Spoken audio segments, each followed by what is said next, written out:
Hi viewers! ఈ వీడియోలో అయితే కర్రీస్‌ని మరింత టేస్టీగా మార్చే వడియాల గురించి అయితే తయారు చేసుకోవాలో చూపిస్తున్నాను. ముందుగా దానికోసం స్మాల్ ఆనియన్స్ అంటే చిన్న ఆనియన్స్‌నైతే తీసుకోండి. వీటిని సాంబార్ ఆనియన్స్ అంటారు. వీటిపైన పొట్టు తీసేసి ఇలాగ తీసుకోండి. ఆ తర్వాత వెల్లుల్లిని కూడా పొట్టుతో పాటు తీసుకోండి. ఆ తర్వాత వీటిని రోటిలో కచ్చా పచ్చగా రుబ్బేసుకోవాలనమాట. మరీ మెత్తగా రుబ్బకూడదు. కచ్చా పచ్చగా రుబ్బి తీసుకోవాలి. దీన్నైతే ఒక వెసల్‌లోకి తీసేసుకోవాలనమాట. ఆ తర్వాత ఇందులోకి తగినంత రాళ్ళ ఉప్పునైతే తీసుకోవాలి. రాళ్ళ ఉప్పు వేయడం వల్ల వడియం పాడవకుండా ఉంటుందన్నమాట. కొంచెం ఎక్కువే తీసుకోవాలి. ఆ తర్వాత ఆవాలని వేయాలి.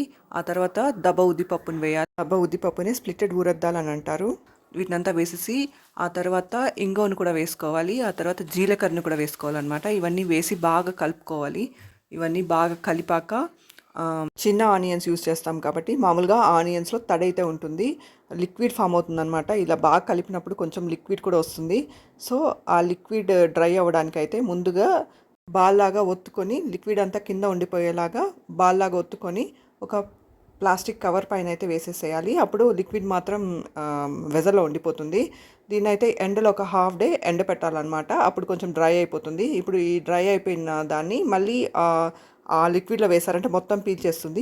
ఇంకో హాఫ్ డే అలానే ఎండపెట్టారంటే ఇలా కొంచెం డ్రై అయిపోతుంది అనమాట. ఇప్పుడు దీంట్లోకి అయితే కొంచెం క్యాస్టర్ ఆయిల్ అంటే ఆముదం ఆయిల్ని వేసేసి, ఆముదం ఆయిల్ యూస్ చేయాలి. మీరు మామూలు కుకింగ్ ఆయిల్ యూస్ చేశారంటే పాడైపోతాయంట. సో కొంచెం ఆముదం అయితే వేసి వడియాలను అయితే రౌండ్ బాల్స్ లాగా ప్రెస్ చేసుకుంటూ రౌండ్ బాల్స్ లాగా ఒత్తుకుని ఎండలో అయితే ఒక 10 days ఎండబెట్టాలంట. ఇలా ఎండబెట్టారంటే అస్సలు పాడవు 1 year అయినా. వడియాలు వాడడం వల్ల కర్రీస్ అయితే చాలా టేస్టీగా ఉంటాయి. మస్టర్డ్ ఆయిల్ని సీజనింగ్కి యూస్ చేసే ఈ వడియంలో వాడడం వల్ల పాడవకుండా ఉంటుంది అన్నమాట వడియాలు తయారు చేసుకోవడం. Thank you for watching my video. Thank you.